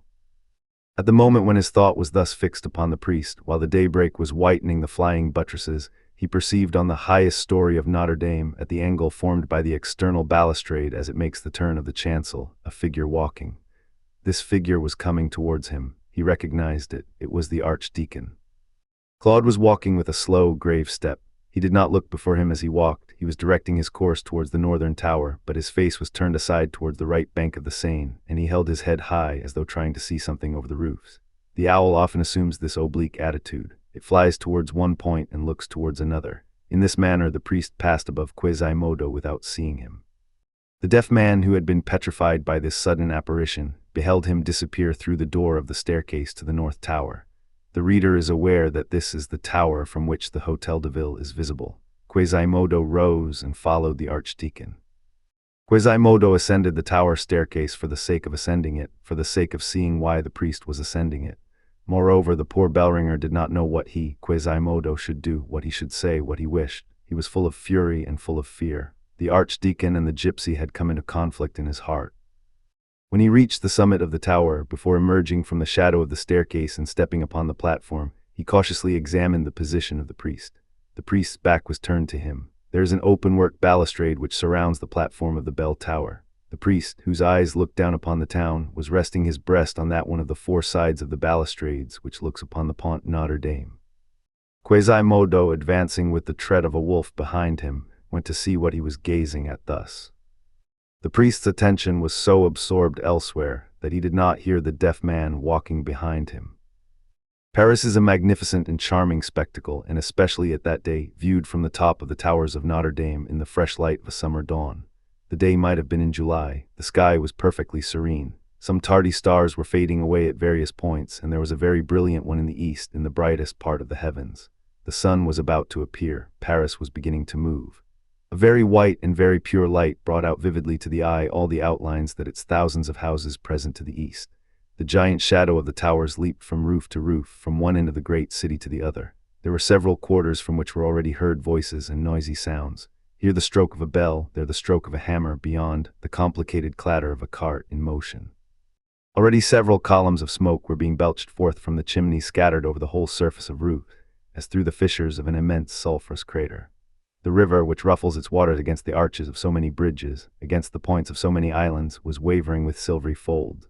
Around the city, outside the ramparts, sight was lost in a great circle of fleecy vapors, through which one confusedly distinguished the indefinite line of the plains and the graceful swell of the heights. All sorts of floating sounds were dispersed over this half-awakened city.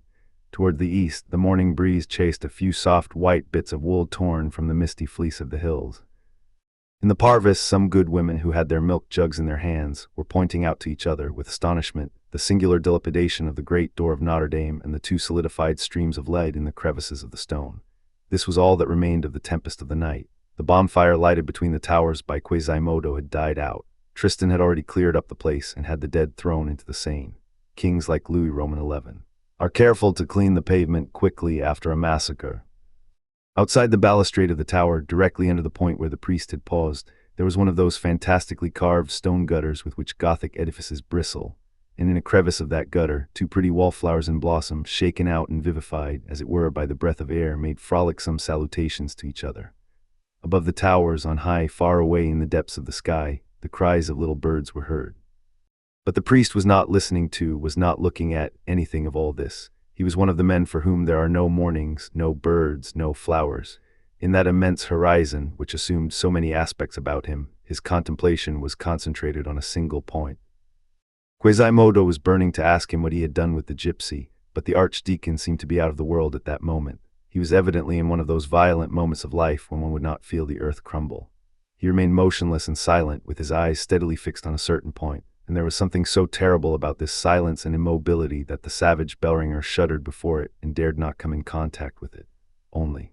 And this was also one way of interrogating the archdeacon. He followed the direction of his vision, and in this way the glance of the unhappy deaf man fell upon the place to grieve. Thus he saw what the priest was looking at. The ladder was erected near the permanent gallows. There were some people and many soldiers in the place. A man was dragging a white thing, from which hung something black, along the pavement. This man halted at the foot of the gallows.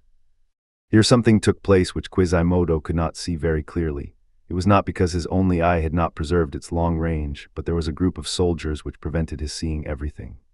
Moreover, at that moment the sun appeared, and such a flood of light overflowed the horizon that one would have said that all the points in Paris, spires, chimneys, gables, had simultaneously taken fire.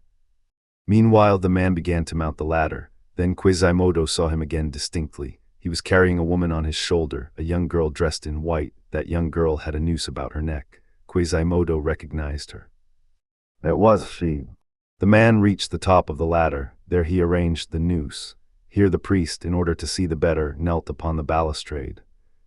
All at once the man kicked away the ladder abruptly, and Quasimodo, who had not breathed for several moments, beheld the unhappy child dangling at the end of the rope 2 fathoms above the pavement, with the man squatting on her shoulders.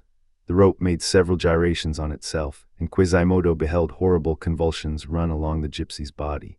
The priest, on his side, with outstretched neck and eyes starting from his head, contemplated this horrible group of the man and the young girl, the spider and the fly. At the moment when it was most horrible, the laugh of a demon, a laugh which one can only give vent to when one is no longer human, burst forth on the priest's livid face. Quasimodo did not hear that laugh, but he saw it. The bellringer retreated several paces behind the archdeacon, and suddenly hurling himself upon him with fury, with his huge hands he pushed him by the back over into the abyss over which Dom Claude was leaning. The priest shrieked damnation and fell. The spout above which he had stood arrested him in his fall. He clung to it with desperate hands, and at the moment when he opened his mouth to utter a second cry, he beheld the formidable and avenging face of Quasimodo thrust over the edge of the balustrade above his head. Then he was silent. The abyss was there below him, a fall of more than 200 feet, and the pavement. In this terrible situation the archdeacon said not a word, uttered not a groan. He merely writhed upon the spout with incredible efforts to climb up again, but his hands had no hold on the granite. His feet slid along the blackened wall without catching fast. People who have ascended the towers of Notre-Dame know that there's a swell of the stone immediately beneath the balustrade. It was on this retreating angle that miserable archdeacon exhausted himself.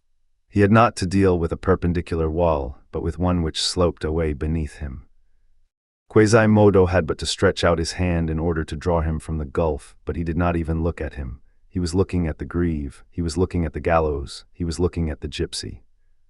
The deaf man was leaning with his elbows on the balustrade at the spot where the archdeacon had been a moment before, and there, never detaching his gaze from the only object which existed for him in the world at that moment, he remained motionless and mute, like a man struck by lightning, and a long stream of tears flowed in silence from that eye which up to that time had never shed but one tear. Meanwhile, the archdeacon was panting. His bald brow was dripping with perspiration, his nails were bleeding against the stones, his knees were flayed by the wall. He heard his cassock, which was caught on the spout, crack and rip at every jerk that he gave it. To complete his misfortune, this spout ended in a leaden pipe which bent under the weight of his body. The archdeacon felt this pipe slowly giving way. The miserable man said to himself that, when his hands should be worn out with fatigue, when his cassock should tear asunder, when the lid should give way, he would be obliged to fall, and terror seized upon his very vitals. Now and then he glanced wildly at a sort of narrow shelf formed 10 feet lower down by projections of the sculpture, and he prayed heaven from the depths of his distressed soul that he might be allowed to finish his life, were it to last 2 centuries, on that space 2 feet square. Once he glanced below him into the place, into the abyss. The head which he raised again had its eyes closed and its hair standing erect. There was something frightful in the silence of these 2 men. While the archdeacon agonized in this terrible fashion a few feet below him, Quasimodo wept and gazed at the grieve. The archdeacon, seeing that all his exertions served only to weaken the fragile support which remained to him, decided to remain quiet. There he hung, embracing the gutter, hardly breathing, no longer stirring, making no longer any other movements than that mechanical convulsion of the stomach which one experiences in dreams when one fancies himself falling. His fixed eyes were wide open with a stare. He lost ground little by little, nevertheless. His fingers slipped along the spout. He became more and more conscious of the feebleness of his arms and the weight of his body. The curve of the lead which sustained him inclined more and more each instant towards the abyss. He beheld below him a frightful thing, the roof of Saint Jean-le-Rond, as small as a card folded in 2. He gazed at the impressive carvings, one by one, of the tower, suspended like himself over the precipice, but without terror for themselves or pity for him. All was stone around him, before his eyes, gaping monsters. Below, quite at the bottom in the place, the pavement, above his head, Quasimodo weeping. In the parvis there were several groups of curious good people, who were tranquilly seeking to divine who the madman could be who was amusing himself in so strange a manner. The priest heard them saying, for their voices reached him, clear and shrill, "Why, he will break his neck." Quasimodo wept. At last the archdeacon, foaming with rage and despair, understood that all was in vain.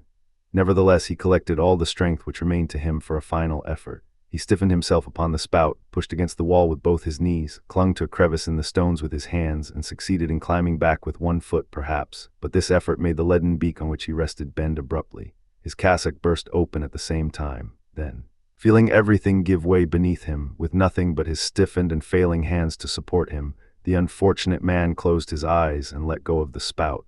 He fell. Quasimodo watched him fall. A fall from such a height is seldom perpendicular. The archdeacon launched into space, fell at first head foremost with outspread hands, then he whirled over and over many times. The wind blew him upon the roof of a house where the unfortunate man began to break up. Nevertheless, he was not dead when he reached there. The bellringer saw him still endeavor to cling to a gable with his nails, but the surface sloped too much, and he had no more strength. He slid rapidly along the roof like a loosened tile, and dashed upon the pavement. There he no longer moved. Then Quasimodo raised his eyes to the gypsy, whose body he beheld hanging from the gibbet, quivering far away beneath her white robe with the last shudderings of anguish. Then he dropped them on the archdeacon, stretched out at the base of the tower, and no longer retaining the human form, and he said, with a sob which heaved his deep chest, "Oh, all that I have ever loved." Chapter 3. The Marriage of Phoebus. Towards evening on that day, when the judiciary officers of the bishop came to pick up from the pavement of the parvis the dislocated corpse of the archdeacon, Quasimodo had disappeared. A great many rumors were in circulation with regard to this adventure. No one doubted but that the day had come when, in accordance with their compact, Quasimodo, that is to say, the devil, was to carry off Claude Frollo, that is to say, the sorcerer. It was presumed that he had broken the body when taking the soul, like monkeys who break the shell to get at the nut. This is why the archdeacon was not interred in consecrated earth. Louis Roman XI died a year later in the month of August, 1483. As for Pierre Gringoire, he succeeded in saving the goat, and he won success in tragedy. It appears that after having tasted astrology, philosophy, architecture, hermetics, all vanities, he returned to tragedy, vainest pursuit of all. This is what he called coming to a tragic end. This is what is to be read on the subject of his dramatic triumphs in 1483 in the accounts of the ordinary, to Jehan Marchand and Pierre Gringoire, carpenter and composer, who have made and composed the mystery made at the Châtelet of Paris at the entry of Monsieur the Legate, and have ordered the personages, clothed and dressed the same, as in the said mystery was required, and likewise for having made the scaffoldings thereto necessary, and for this deed 100 livers. Phobus de Chairopers also came to a tragic end. He married. Chapter Roman 4, The Marriage of Quasimodo. We have just said that Quasimodo disappeared from Notre-Dame on the day of the gypsies and of the archdeacon's death. He was not seen again. In fact, no one knew what had become of him. During the night which followed the execution of La Esmeralda, the night men had detached her body from the gibbet and had carried it, according to custom, to the cellar of Montfaucon. Montfaucon was, as Sauval says, the most ancient and the most superb gibbet in the kingdom. Between the faubourgs of the Temple and Saint Martin, about 160 toises from the walls of Paris, a few bow shots from La Cordille, there was to be seen on the crest of a gentle, almost imperceptible eminence, but sufficiently elevated to be seen for several leagues round about, an edifice of strange form, bearing considerable resemblance to a Celtic cromlech, and where also human sacrifices were offered. Let the reader picture to himself, crowning a limestone hillock, an oblong mass of masonry 15 feet in height, 30 wide, 40 long, with a gate, an external railing, and a platform. On this platform 16 enormous pillars of rough-hewn stone, 30 feet in height, arranged in a colonnade round 3 of the 4 sides of the mass which support them, bound together at their summits by heavy beams whence hung chains at intervals, on all these chains skeletons. In the vicinity, on the plain, a stone cross and 2 gibbets of secondary importance, which seem to have sprung up as shoots around the central gallows. Above all this, in the sky, a perpetual flock of crows. That was Montfaucon. At the end of the 15th century, the formidable gibbet, which dated from 1328, was already very much dilapidated. The beams were worm-eaten, the chains rusted, the pillars green with mold. The layers of hewn stone were all cracked at their joints, and grass was growing on that platform which no feet touched. The monument made a horrible profile against the sky, especially at night when there was a little moonlight on those white skulls, or when the breeze of evening brushed the chains and the skeletons and swayed all these in the darkness. The presence of this gibbet sufficed to render gloomy all the surrounding places.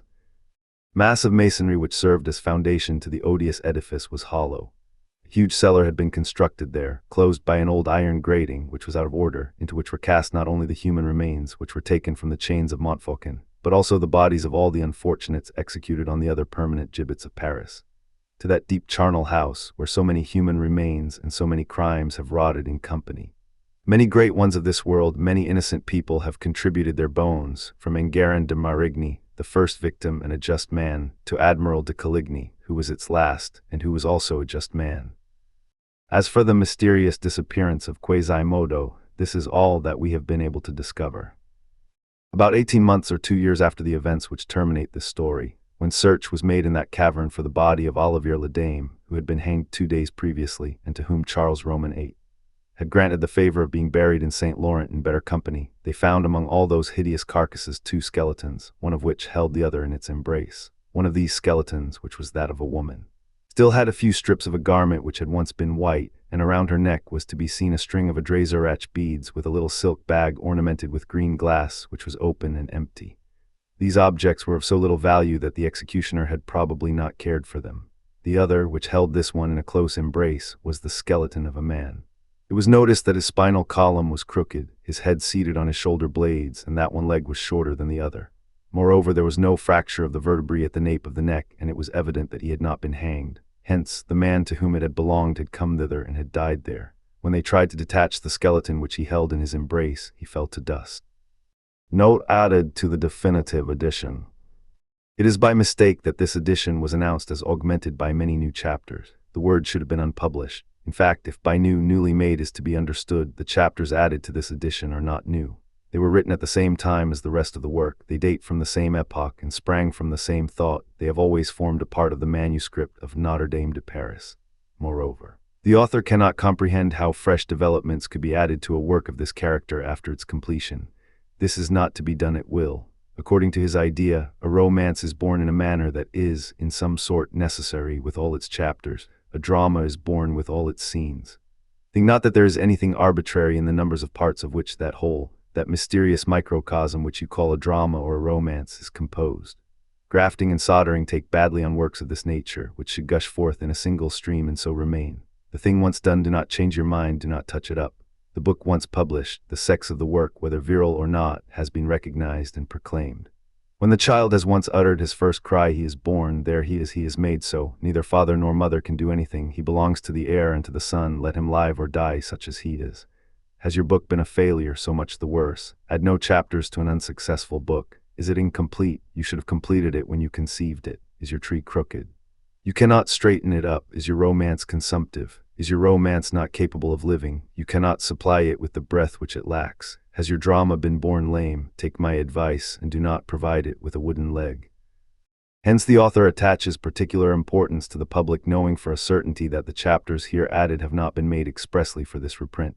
They were not published in the preceding editions of the book for a very simple reason.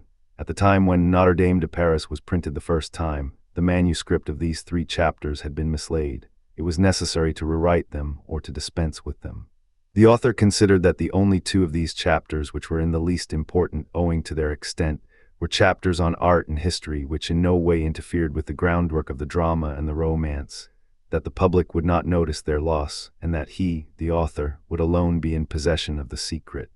He decided to omit them, and then, if the whole truth must be confessed, his indolence shrunk from the task of rewriting the 3 lost chapters. He would have found it a shorter matter to make a new romance. Now the chapters have been found, and he avails himself of the first opportunity to restore them to their place. This now is his entire work, such as he dreamed it, such as he made it, good or bad, durable or fragile, but such as he wishes it.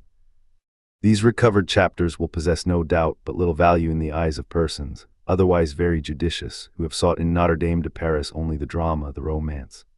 But there are perchance other readers who have not found it useless to study the aesthetic and philosophic thought concealed in this book, and who have taken pleasure, while reading Notre-Dame de Paris, in unraveling beneath the romance something else than the romance.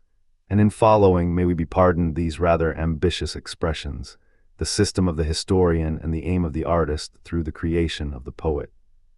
For such people especially, the chapters added to this edition will complete Notre-Dame de Paris, if we admit that Notre-Dame de Paris was worth the trouble of completing. In one of these chapters on the present decadence of architecture, and on the death, in his mind almost inevitable, of that king of arts, the author expresses and develops an opinion unfortunately well rooted in him, and well thought out. But he feels it necessary to say here that he earnestly desires that the future may someday put him in the wrong. He knows that art in all its forms has everything to hope from the new generations whose genius, still in the germ, can be heard gushing forth in our studios. The grain is in the furrow, the harvest will certainly be fine. He merely fears, and the reason may be seen in the 2nd volume of this edition, that the sap may have been withdrawn from that ancient soil of architecture which has been for so many centuries the best field for art. Nevertheless, there are today in the artistic youth so much life, power, and so to speak predestination that in our schools of architecture in particular at the present time, the professors, who are detestable, produce not only unconsciously but even in spite of themselves excellent pupil, quite the reverse of that potter mentioned by Horace, who dreamed amphorae and produced pots. Curret rhoda, Urson's exit. But in any case, whatever may be the future of architecture, in whatever manner our young architects may one day solve the question of their art, let us, while waiting for new monument, preserve the ancient monuments. Let us, if possible, inspire the nation with a love for national architecture. That, the author declares, is one of the principal aims of this book. It is one of the principal aims of his life. Notre-Dame de Paris has perhaps opened some true perspectives on the art of the Middle Ages, on that marvelous art which up to the present time has been unknown to some, and what is worse, misknown by others. But the author is far from regarding as accomplished the task which he has voluntarily imposed on himself. He has already pleaded on more than one occasion the cause of our ancient architecture. He has already loudly denounced many profanations, many demolitions, many impieties. He will not grow weary. He has promised himself to recur frequently to this subject. He will return to it. He will be as indefatigable in defending our historical edifices as our iconoclasts of the schools and academies are eager in attacking them. For it is a grievous thing to see into what hands the architecture of the Middle Ages has fallen, and in what a manner the botchers of plaster of the present day treat the ruin of this grand art. It is even a shame for us intelligent men who see them at work and content ourselves with hooting them. And we are not speaking here merely of what goes on in the provinces, but of what is done in Paris at our very doors, beneath our windows, in the great city, in the lettered city, in the city of the press, of word, of thought. We cannot resist the impulse to point out, in concluding this note, some of the acts of vandalism which are every day planned, debated, begun, continued, and successfully completed under the eyes of the artistic public of Paris, face to face with criticism, which is disconcerted by so much audacity. An archbishop's palace has just been demolished, an edifice in poor taste, no great harm is done. But in a block with the archiepiscopal palace, a bishop's palace has been demolished, a rare fragment of the 14th century, which the demolishing architect could not distinguish from the rest. He has torn up the wheat with the tares, 'tis all the same. They are talking of raising the admirable chapel of Vincennes, in order to make with its stones some fortification, which Domesnil did not need, however. While the Palais Bourbon, that wretched edifice, is being repaired at great expense, gusts of wind and equinoctial storms are allowed to destroy the magnificent painted windows of the Sainte-Chapelle. For the last few days there has been a scaffolding on the tower of Saint Jacques de la Boucherie, and one of these mornings the pick will be laid to it. A mason has been found to build a little white house between the venerable towers of the Palais de Justice. Another has been found willing to prune away Saint-Germain-des-Prés, the feudal abbey with 3 bell towers. Another will be found, no doubt, capable of pulling down Saint-Germain-l'Auxerrois. All these masons claim to be architects, are paid by the prefecture or from the petty budget, and wear green coats. All the harm which false taste can inflict on good taste they accomplish. While we write deplorable spectacle, one of them holds possession of the Tuileries, one of them is giving Philibert Delorme a scar across the middle of his face. And it is not, assuredly, one of the least of the scandals of our time to see with what effrontery the heavy architecture of this gentleman is being flattened over one of the most delicate facades of the Renaissance. Paris, October 20, 1832. Footnote. 1. Return the word Gothic, in the sense in which it is generally employed, is wholly unsuitable but wholly consecrated. Hence we accept it and we adopt it, like all the rest of the world, to characterize the architecture of the second half of the Middle Ages, where the ogive is the principle which succeeds the architecture of the first period, of which the semicircle is the father. 2. Return faire le diable equator. 3. Return Thibaut Odesse, Thibaut of the dice. 4. Return an old French coin, equal to the 240th part of a pound. 5. Return got the first idea of a thing. 6. Return the ancient French hurrah. 7. Return a chamber of the ancient Parliament of Paris. 8. Return a blank, an old French coin. 6 blanks were worth 2 sous and a half. Targe, an ancient coin of Burgundy, a farthing. 9. Return a coffer of great richness, in a pillar's heart they found. Within it lay new banners, with figures to astound. 10. Return alms. 11. Return, give me the means to buy a bit of bread, sir. 12. Return a high-toned sharper. 13. Return thieves. 14. Return l'argot. 15. Return a small dessert apple, bright red on one side and greenish white on the other. 16. Return when the gay-plumaged birds grow weary, and the earth. 17. Return, my father's a bird, my mother's a bird. I cross the water without a bark, I cross the water without a boat. My mother's a bird, my father's a bird. 18. Return, time is a devourer, man more so. 19. Return, Histoire Gallican live, Roman 2, period Roman 3, fo, 130 p1. 20. Return, this is the same which is called, according to locality, climate and races, Lombard, Saxon, or Byzantine. There are 4 sister and parallel architectures, each having its special character, but derived from the same origin, the round arch. Facies non omnibus una, non diversa tamen, qualum, etc. Their faces not all alike, nor yet different, but such as the faces of sisters ought to be. 21. Return, this portion of the spire, which was of woodwork, is precisely that which was consumed by lightning, in 1823. 22. Return, the wall walling Paris makes Paris murmur. 23. Return, we have seen with sorrow mingled with indignation, that it is the intention to increase, to recast, to make over, that is to say, to destroy this admirable palace. The architects of our day have too heavy a hand to touch these delicate works of the Renaissance. We still cherish a hope that they will not dare. Moreover, this demolition of the Tuileries now would be not only a brutal deed of violence, which would make a drunken vandal blush, it would be an act of treason. The Tuileries is not simply a masterpiece of the art of the 16th century, it is a page of the history of the 19th. This palace no longer belongs to the king, but to the people. Let us leave it as it is. Our revolution has twice set its seal upon its front. On one of its 2 facades there are the cannon balls of the 10th of August, on the other the balls of the 29th of July. It is sacred. Paris, April 7, 1831, note to the 5th edition. 24. Return, the 10th month of the French Republican calendar, from the 19th of June to the 18th of July. 25 return an official of Notre-Dame, lower than a beneficed clergyman, higher than simple paid chanters. 26 return Hugo Roman II, de Bisuncio 1326-1332. 27 return this comet against which Pope Calixtus, uncle of Borgia, ordered public prayers, is the same which reappeared in 1835. 28 return Comtesse du Domaine 1383. 29 return a queue was a cask which held a hogshead and a half. 30 return a captain of 50 men. 31 return Oxeye Daisy. 32 return Easter Daisy. 33 return a rope for the gallows bird, a faggot for the ape. 34 return an ancient Burgundian coin. 35 return an ancient French coin. 36 return truly, these roastings are a stupendous thing. 37 return Peter the Slaughterer and Baptist Crack Gosling. 38 return an ancient copper coin, the 44th part of a sou or the 12th part of a farthing. 39 return une viel quisai une ance. 40 return cut Weasan Street. 41 return Cutthroat Street. 42 return the children of the Petits Carreaux let themselves be hung like calves. 43 return when the rats eat the cats, the king will be lord of Arras. When the sea, which is great and wide, is frozen over at St. John's tide, men will see across the ice, those who dwell in Arras quit their place. 44 return varieties of the crossbow. 45 return the substance of this exordium is contained in the president's sentence. 46 return he that heareth my word and believeth on him that sent me hath eternal life, and hath not come into condemnation, but is passed from death to life.